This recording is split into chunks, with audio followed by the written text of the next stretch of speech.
naman. Halina't matuto, Kawikang Filipino.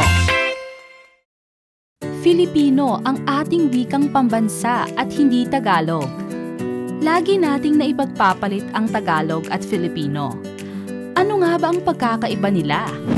Ang Tagalog ay isa sa malaking wikang katutubo na sinasalita sa NCR at sa mga lalawigan ng Bataan, Batangas, Bulacan, Cavite, Laguna, Marinduque, Mindoro, Nueva Ecija, Palawan, Rizal, at Quezon.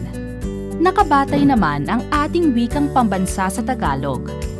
Ngunit ayon sa ating Konstitusyong 1987, dapat itong pagyamanin batay rin sa mga umiiral na wika ng bansa. Kaya ipagdiwang natin ang kakayahan ng Filipino na yakapin ang iba pang mga katutubong wika natin. Halina't matuto, Kawikang Filipino.